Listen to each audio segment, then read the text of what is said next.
哈，我这一没什么变的，把这现在看透那喽，哈，没几样的嘞。ဘာလို့ဖြစ်ရမလဲမိတ်ဆွေရာ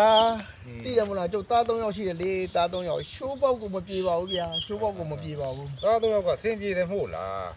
ရှိုးပေါက်မကြလို့ပါဗျာဒီကောင်လေးရှိုးပေါက်မကြလို့ကျုပ်ကမြန်သူတို့ကိုအာကိုတကြီးနဲ့မျောလင်းထားတာဗျာမျောလင်းထားတာနော်သူတို့မြောက်ပင်လဲရတာနော်သူတို့ကျွေးမွေးလဲရတာကျုပ်မှပြေဖတ်ဖတ်ကိုမောလို့ပါဗျာဖတ်ဖတ်ကိုမောလို့ပါသူတို့စားတယ်ဆိုလို့ကျွေးလဲတယ်မြေစီဗျာဆရာကြီးကမြေစီစေတော့ဆရာကြီးသိပါတယ်ဗျာဆရာကြီးသိပါတယ်နော်သူတို့တောက်ချင်တယ်ဆိုလို့တိုက်လိုက်ရတယ်ရေတိုက်လိုက်တဲ့ရေအမလေးကုံလိုက်တာဗျာရေနံကိုကုံလိုက်တာဖတ်ဖတ်ကိုမောလို့ဖတ်ဖတ်ကိုမောလို့ဟိုအကြီးကောင်ကြောက်စိမ့်အဲ့ကောင်စောက်ချိုးမပြေဘူးအဲ့ကောင်စောက်ချိုးမပြေဘူးအစားတော့ကတော့ဟုတ်မလို့နဲ့ဗျာအခုနောက်ပိုင်းကျတော့မိဘကောင်ဒီကောင်မတိတတ်ဘူးအခုလဲအဲ့ကောင်ကြည့်လိုက်အောင်ဗျာသူ့အနေနဲ့ဒီမှာကြည့်လိုက်ပါဗျာသူ့အနေနဲ့ဒီမှာကဲတန်မကြီးနဲ့လှနေရပါဗျာကဲဒီမှာလောက်လှကြည့်လိုက်ပါဦး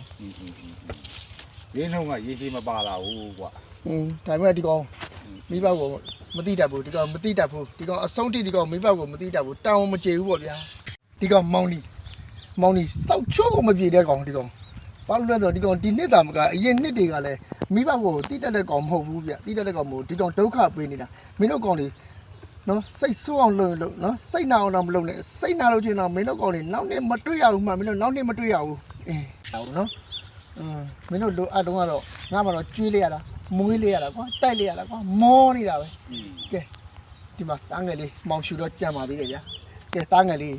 မင်းကငါအားကိုးရတော့မှာကွာ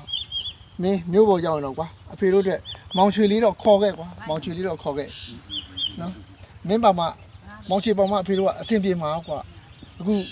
မောင်ချွေရလဲအဖေတို့အနေနဲ့လိုက်လေဝေးလေပဲကွာအခုမောင်ချွေရလဲ130တဲ့ဗျ130တဲ့